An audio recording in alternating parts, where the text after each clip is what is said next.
Prezados e queridos irmãos, boa noite. Pode deixar aqui assim, né? Tá. Eu sou o que menos. É? Aqui tá bom. Não, deixa aqui. Boa noite a todos, encarnados e desencarnados, também os nossos irmãos que estão à distância pela internet, nosso carinhoso boa noite. E que Jesus possa nos abençoar nesta noite, mais uma vez. Que aqui estamos, como disse o César, para estudarmos um pouquinho do Evangelho do Cristo. E que esse tema realmente é um tema palpitante, principalmente para o desenrolar dessa fala, né, de Jesus para Simão Pedro. E no Evangelho de João, capítulo 21, nos itens 15 a 17, a gente vê essa fala. Jesus se dirige a Simão Pedro e fala, tu me amas? E Simão fala, eu o amo, Senhor.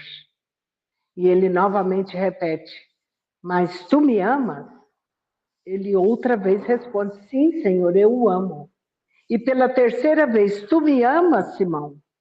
Senhor, tu sabes tudo, tu sabes que eu te amo. Ele falou, então, apacenta as minhas ovelhas. Eu fiz essa palestra esses dias, a Vilma deve ter assistido, porque eu mando para ela, né? Eu fiz, que o Dr. Wesley pediu para eu fazer lá no... que ele estava acompanhando a esposa dele, acho que foi o dia que ele acompanhou a esposa na cirurgia, não lembro mais. E ele pediu esse... Hã? Não, o congresso foi segunda agora, foi outro tema, sabe? Foi esse que eu fiz? Não, o Pedro apacenta as minhas ovelhas, acho que foi outro dia, não foi não? Esse agora, segundo agora, foi o novo mandamento que eu fiz. Sabe? Essa aqui foi dia 18 de maio, essa aqui do Pedro. Então, como eu disse naquele dia, se a gente fechar os olhos um pouquinho e imaginar a cena de Jesus falando isso para Simão Pedro, é como se estivesse falando para nós. Sabe, no carinhoso convite para cada um de nós, apacenta as minhas ovelhas. E a gente vai pesquisar primeiro o que é apacentar. Inclusive, eu recebi de uma senhora lá de Santa Catarina, ela falou, eu nunca nem tinha ouvido essa palavra, apacentar. Fiquei encantada de ver o significado.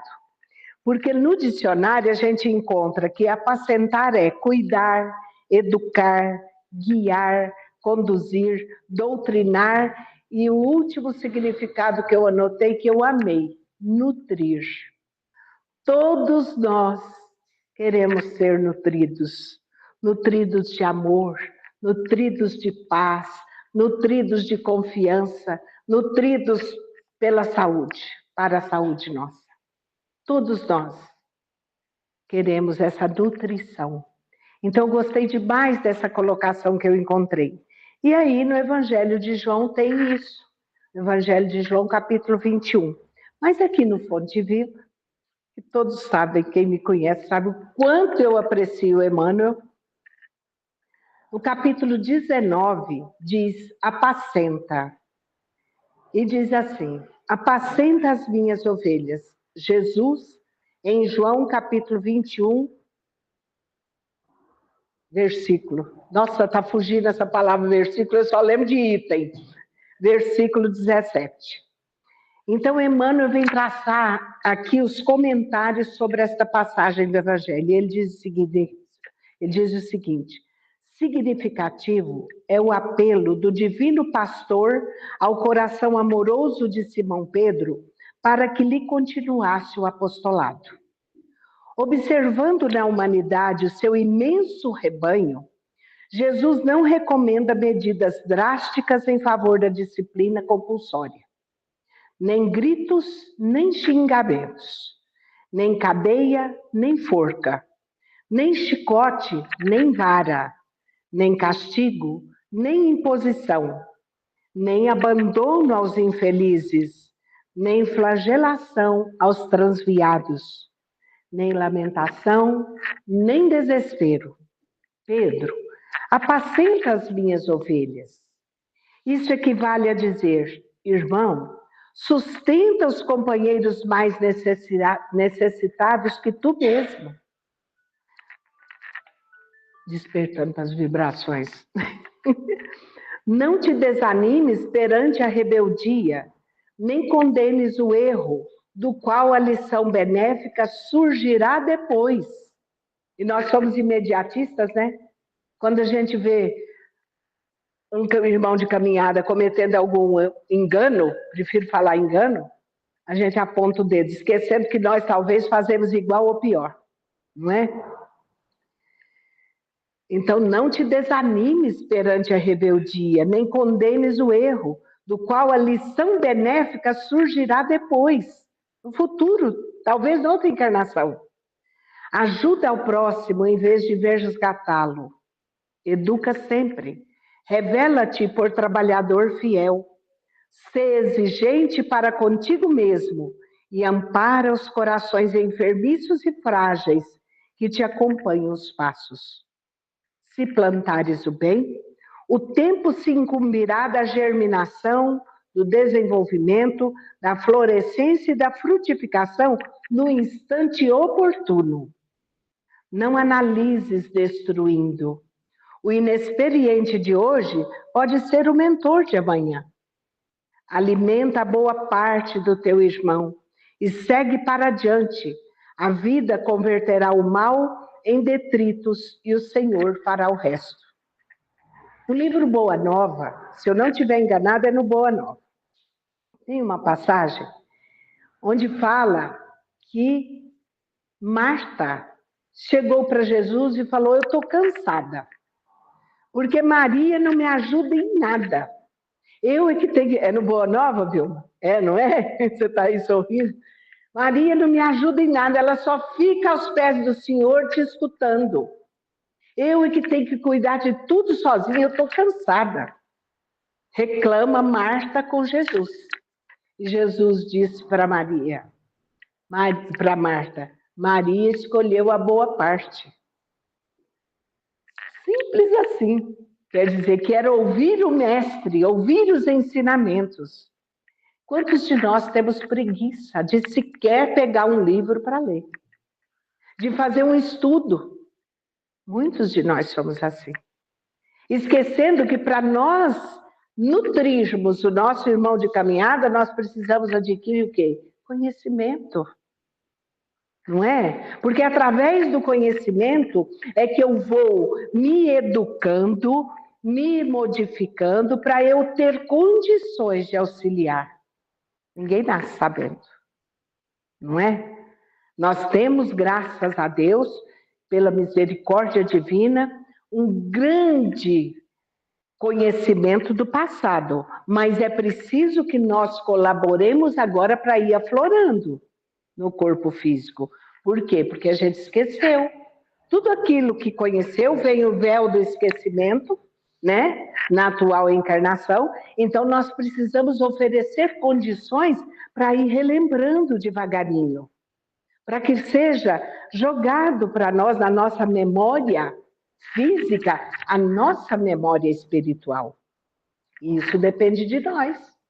O esforço que a gente faz em estar buscando o conhecimento para poder ir ampliando, né? E sendo jogado para nós tudo isso.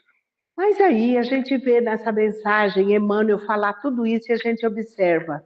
Quanto é linda essa palavra de Jesus. Pedro, apacenta as minhas ovelhas. E no final Emmanuel fala que ele se dirige à grande família dele. Quem é a família de Jesus? Todos nós. A humanidade inteira é a família de Jesus. Então ele se dirige, por isso que eu disse no início, fechemos os nossos olhos e imaginemos diante de nós Jesus falando como falou para Simão Pedro. Cada um de nós. Francimeire, apacenta as minhas ovelhas. Elisa, apacenta as minhas ovelhas. Célio, Beto e por aí afora. Vilma, tantos, todos nós. Apacenta as minhas ovelhas. Nutra as minhas ovelhas. Eduque, conduza, guie. Mas para isso eu preciso fazer uma coisa fundamental. me modificar. Porque ninguém tem como conduzir um outro com palavras. A palavra ajuda, mas acima de tudo, o que faz a condução de um irmão de caminhada é o nosso exemplo. É aquilo que a gente vivencia. Por isso que já tem uma fala que diz o seguinte, que a palavra pode até convencer, mas o exemplo arrasta. É através do exemplo que a gente arrasta as massas. Então, a gente precisa se modificar. E nós só vamos nos modificar fazendo uma coisa fundamental. Uma coisa muito batida nessa fala da doutrina espírita, que é a tal da reforma íntima. Né? E aí eu falo o seguinte, que jeito que a gente faz essa transformação, essa transmutação de nós mesmos? Através do conhecimento e da vivência. Não tem outra maneira para a gente fazer. E aí vem no Espiritismo, esse Pedro apacenta as minhas ovelhas, no Espiritismo é um convite para que cada indivíduo assuma a responsabilidade de cuidar e orientar aqueles que estão em busca de crescimento espiritual. É tarefa de cada um de nós. É igual a história de falar negócio de transformação, por exemplo, da política no país. A política é para o povo, pelo povo? É, mas é através do povo que ela vai se modificar. Não é lá em cima, não, de baixo para cima, é daqui para lá. Mas enquanto houver pessoas que sempre falam, eu vou dar um jeitinho, não é? Sempre tem pessoas querendo dar um jeitinho. E a coisa se reflete lá. É igual a guerra. A gente pensa que nós não temos nada a ver com a guerra que está acontecendo. Nós temos tudo a ver. Quando a gente pega e sintoniza a televisão, o rádio ou qualquer outro meio, nas notícias da guerra. Nós estamos alimentando através do quê? Das vibrações, do pensamento. Pensamento é energia, e energia não tem barreira para ela. Não tem barreira. Então, quando a gente sintoniza lá com essas notícias das guerras, a gente está emitindo energia, está alimentando isso. Aí tem gente que fala assim, mas se a gente não assistir, a gente fica alienado. Procure ver a notícia só o suficiente para saber o que está acontecendo e ponto. Mais nada. Mas tem gente que fica lá assim, ó, desesperado na frente da TV assistindo. E na hora do almoço ainda é pior, gente. A coisa mais triste que existe. Ao invés de se alimentar com um alimento saudável, a pessoa põe para dentro tudo quanto é detrito. Tudo quanto é detrito. A gente precisa pensar sobre isso. Analisar sobre isso. Esses dias, acho que foi você que me falou, né? Da monja lá, da mulher. E a gente põe um copo d'água na hora do alimento, de tomar o alimento. Ela segue uma pessoa pelo Instagram que fala isso. Põe um copo d'água ali, tomar cuidado com o que fala durante a refeição, porque a água está captando tudinho ali. E quando você bebe... Gente, a água é o veículo mais potente que existe de pegar os fluidos, as energias. Sabe? Então a gente tem que tomar muito cuidado. Então Emmanuel faz esse convite, né? Emmanuel não. No Espiritismo a gente vê esse convite. É um chamado para exercer a caridade e auxiliar no desenvolvimento espiritual das pessoas. O bom pastor dedica sua vida às suas ovelhas. O bom pastor não é só Jesus, é cada um de nós, seus irmãos. Cada um de nós podemos ser o bom pastor. Só depende de nós. Educar é compromisso para a vida. E essa educação começa com quem? Comigo mesmo. Eu tenho que primeiro me educar, porque do contrário eu não tenho parâmetro para educar ninguém. Né? Então eu tenho que educar a mim primeiro. Precisamos considerar que nem sempre o indivíduo quer ou se esforça em crescer espiritualmente. E aí cabe a cada um de nós fazer o quê? Respeitar o livre-arbítrio do outro, né? Cada um vai dar o que tiver para dar. O que cabe aqui nesse copo, cabe, mas se eu pegar um outro copinho daquele e tentar colocar esse conteúdo lá dentro, não vai ter jeito. Porque aquele copinho vai conter somente aquilo que ele for capaz, o resto vai se perder. E assim são os nossos irmãos de caminhada. Tem irmãos que não estão preparados para essa mudança, essa transformação, esse trabalho da educação que talvez eu tenha para oferecer. E aí eu tenho que respeitar o limite do conhecimento dele ou da disponibilidade. Tem pessoa que não se disponibiliza a mudar. E isso é muito triste. Por mais que eu me condoa, eu tenho que respeitar. Porque ninguém obriga ninguém, nem Deus obriga nós a nada, né? Ele espera o nosso tempo. Muitos se comprazem em reclamar de tudo, não se dando conta que Deus nos capacitou para vivermos da forma que escolhermos ou que escolhemos. Ainda mesmo que essas escolhas nos pareçam injustas e pesadas. A gente vai vivendo nessa atual jornada terrena, vivenciando dores e aflições que muitas vezes a gente questiona Deus. Será que eu merecia isso? Por que eu sofro tanto? Por que eu estou passando por isso? Então, aparentemente, são injustas e pesadas. Por que a gente faz isso? Porque nós não sabemos, não lembramos daquilo que nós pedimos para passar quando a gente estava no mundo espiritual. Porque na maioria dos casos, gente, da maioria, foram escolhas nossas. Somente em reencarnações compulsórias, que são aquelas de espíritos altamente rebeldes, que não querem vir para a reencarnação, mas precisam reencarnar, e que vêm por uma reencarnação compulsória, tipo, obrigado, porque ele precisa evoluir, é que não existe isso, dele escolher o tipo de prova. Mas isso é raro, porque todo espírito, quando está no mundo espiritual, a maioria, ao ver os compromissos que tem para com as leis sábias do Pai Celestial, ele mesmo fala, me dê a oportunidade, pede pelo amor de Deus a oportunidade de vir. Parece contraditório da gente pensar, nossa, mas eu pedi para viver tudo isso? Nossa, não é? A gente, mas será? Onde eu estava com a cabeça? Pedimos, gente. Quando a gente chegar do lado de lá, basta ler os romances que a gente vê. Não vou falar nem livro de estudo, porque tem pessoa que não gosta de estudar, não, gosta de romance.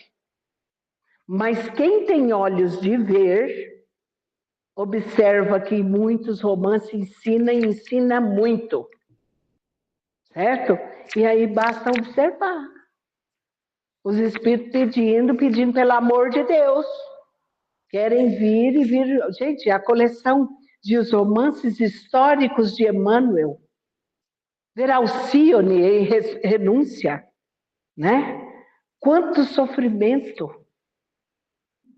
né? Há 2000 anos, quanto Lívia sofreu até o ponto de ser jogada no circo romano para os leões. E quanto ensinamento, quanto consolo nós recebemos dessas obras. E aí a gente acha assim, mas eu não merecia isso, será? Né? No Livro dos Espíritos, na terceira parte, nós vemos na 7ª lei moral, a lei divina do progresso.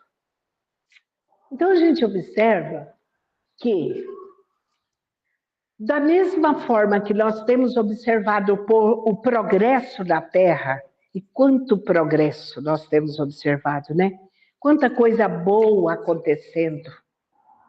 Tem muita coisa ruim? Vamos fechar os olhos para as coisas ruins, né? Vamos aprender a olhar as coisas boas. Observar quanta coisa boa que tem, que está acontecendo. E se assim é no plano físico, no plano espiritual há muito mais tempo. Então acontece, pela lei divina do progresso, toda a mudança, toda a transformação do nosso planeta e das pessoas. Mas das pessoas é que fazem com que o nosso planeta melhore. Aí fala muita gente, inclusive eu, antes de estudar tudo isso, quando falava que o mundo ia acabar em 2000, eu ficava fazendo a conta. Falava, meu Deus, eu vou estar só com 41 anos. Não é possível, eu adorava observar o mundo, as belezas do mundo, sempre gostei. Morava na fazenda, adorava mexer com gado, com porco, galinha, sempre gostei. Não gostava de serviço doméstico de jeito nenhum. Mas falava para mim, vai lá apartar o gado, era comigo mesmo. Sabe? Eu amava, eu gosto até hoje.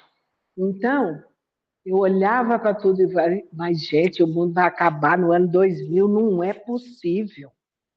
Aquilo me entristecia, eu fazia a conta, vou estar novinha demais ainda, só 41 anos, não é possível. Até que estudando o Livro dos Espíritos, eu comecei a estudar o Livro dos Espíritos em 1988. Quando estudando as leis morais, foi que eu fui ver, o mundo não vai acabar, vai se transformar. E se transforma através de quem? O próprio homem. Né?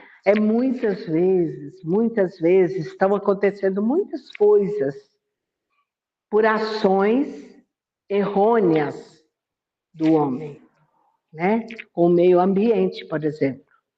Mas a gente observa que até nisso o homem começa a avaliar a sua conduta, porque Deus não dorme. Então, quem olha só para o lado negativo dessas coisas é que vê só coisa ruim. Mas se a gente começa a olhar, como diz no Evangelho segundo o Espiritismo, o ponto de vista com que a gente olha para o mundo, a gente começa a observar que tem vários segmentos olhando para tudo isso. Porque Deus não está dormindo, né? Então a gente observa, vai notando essas mudanças que vão ocorrendo. Precisamos exercitar a virtude da gratidão, pois quando aprendemos a agradecer tudo, ou melhor, quando aprendemos a agradecer, tudo se torna mais fácil, menos pesado, se for para olhar dessa maneira. Se a gente olhar para a vida como um peso naquilo que é ruim, ai meu Deus, os ombros ficam arriados os nossos ombros. Mas se eu começo a olhar para a vida, observando as coisas bonitas e boas que estão acontecendo, eu me ergo e falo, Senhor, muito obrigado, porque eu estou vendo a sua ação. E tem essa ação divina em tudo na nossa vida, em tudo ao nosso redor. É preciso que a gente observe isso. Só que quando proferimos a frase, graças a Deus, devemos fazê-lo com sentimento, não apenas como meras palavras, como se jogadas ao vento. Tem pessoa que a gente fala assim, tá tudo bem? Tudo bem. Tudo bem, graças a Deus. Mas não para pensar que tem que pôr nessa palavra a energia do bem, a energia da força do amor. Tá tudo bem? Graças a Deus. Tá tudo bem. Até a entonação que a gente dá modifica. Por quê? Porque você põe o seu sentimento, você põe a energia do amor ali. E tudo fica mais fácil. Porque Deus não desampara nenhum de seus filhos. Então nós precisamos aprender a dar graças a Deus de verdade, com sentimento realmente, de que é graças a Ele que tudo acontece, até mesmo as nossas dores. Porque elas não acontecem por castigo dele. por reprimenda de Deus, mas como um mecanismo de aprendizado para nós. Ele permite que aconteçam as nossas dores. Não foi ele que escolheu, fomos nós. E ele permite isso. Então a gente tem que aprender a dar graças a Deus, até mesmo pelas nossas dores. Uma vez, há muito tempo, fazendo o culto do lar, eu agradeci a Deus exatamente pelas dores e aflições. Uma pessoa do meu lar falou assim, agradecer a Deus por isso? Eu falei, claro. Porque através das dores e aflições é que nós aprendemos, não é com um riozinho, não. Não é rindo, brincando, né? Se divertindo, que a gente vai aprender. É com as dores e as aflições que nós aprendemos. Até porque quando a gente está festejando, raramente se lembra que é por permissão de Deus que nós estamos festejando. Né? Eu nem lembra que Deus existe. Não é mesmo? Então a gente tem que pensar nisso. E finalizando, que fique para a nossa reflexão. Estamos seguindo os caminhos de Jesus? Fica as perguntas para nós, cada um individualmente. Se fazer e procurar responder. Mas procurar responder com todo o sentimento de gratidão a Deus e de honestidade. Não tentemos camuflar, porque Deus nos enxerga tal qual nós somos. Então não adianta a gente querer esconder, né? Então a gente pegar e ir na frente do espelho amanhã de manhã e refletir, olhando para nós, mas para nós enquanto almas imortais que somos, ou espíritos reencarnados. Estamos seguindo os passos de Jesus, ou os caminhos de Jesus? Quantos atalhos nós já pegamos? Será que nós sabemos? Com certeza não, gente. Nós somos espíritos milenares ou mais. E nós não temos ideia de quantos atalhos nós já pegamos. Uma coisa, porém, nós sabemos. Pela intuição de como nós vivemos hoje, abraços dados com dores e aflições, mesmo após a vinda do Cristo há mais de 2000 anos, lidando com as dificuldades que nós ainda carregamos. Dá para notar que nós já pegamos inúmeros atalhos e continuamos pegando. Então, que é uma coisa que nós precisamos refletir e pensar. Eu vou querer voltar para o planeta Terra, a escola que é a Terra Prometida, que fala nos ensinos bíblicos, porque a Terra Prometida é a Terra de amanhã. O milênio da regeneração já começou. Todos nós, tem gente que sofre horrores de pensar, será que eu vou voltar a reencarnar aqui na Terra? Eu tenho um amigo, companheiro de estudo, que ele se preocupa demais com o lado de lá, pós-desencarne, e se vai conseguir voltar para a Terra. Gente, nós não temos que preocupar com isso, nós temos que preocupar agora, com o presente, aqui e agora. O que eu estou fazendo para herdar a Terra? O quê? Não é preocupar se eu vou conseguir voltar aqui ou como é que vai ser do lado de lá.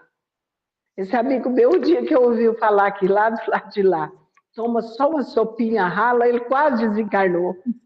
Não é possível, desse jeito. Só uma sopinha rala, é glutão, né? Com certeza é glutão. Só uma sopinha rala, meu Deus! Eu falei, pois é, né? E nós ainda temos que pensar, ainda tem uma sopinha rala, né? E quantas direções erradas nós já tomamos? Quantos atalhos, quantas direções erradas nós já tomamos? Então, que a gente reflita sobre isso, pensando o que nós estamos fazendo agora para tomar um caminho melhor. para não pegar tanto atalho como nós já pegamos. Né? Que jeito que a gente está se conduzindo? Vamos virar santo? Não, longe disso. E nem estamos aqui para isso, porque nós espíritas sabemos que não existe santo. Existem espíritos que se melhoram a tal ponto que se tornam espíritos perfeitos. Mas isso demora, né? Então nós não vamos virar santo. Nunca, nem dessa para outra agora. Nós vamos nos melhorando gradativamente, paulatinamente, porque a natureza não dá saltos. Então que a gente reflita sobre isso e vamos apacentar as ovelhas de Jesus que estiverem ao nosso redor, começando do nosso lar. Quem tem família e convive com a família, porque nem todos convivem com a família, nem todas as pessoas, né? Talvez não convivam no mesmo local, no mesmo ambiente. Tem família longe, então não convive. Eu sou um exemplo disso. Minha família é toda longe. Mas tem como apacentar mesmo assim, né? Então, vamos fazer como Jesus ensinou a Simão Pedro. Vamos ouvir o chamado do Cristo. E muitas vezes apacentar é calar. Né, Beto? Muitas vezes é calar, gente. Porque se a palavra convence, nós já dissemos, o exemplo arrasta. Tem hora que não precisa palavra ou não adianta o palavra. Esse é o ponto. Porque nós temos que esperar o tempo do outro. Certo? Então, que nós sigamos o nosso caminho, apacentando da forma que nos for possível apacentar. Mas lembrando que Jesus está com seus braços, suas mãos estendidas para nós, como seus irmãos e colaboradores na terra. Muita paz a todos, que Jesus os abençoe. Muito obrigada pela atenção de encarnados e desencarnados que estão nesta sala, como também vocês que estão à distância através da internet. Nosso carinho, abraço, muito obrigada. Que Jesus abençoe.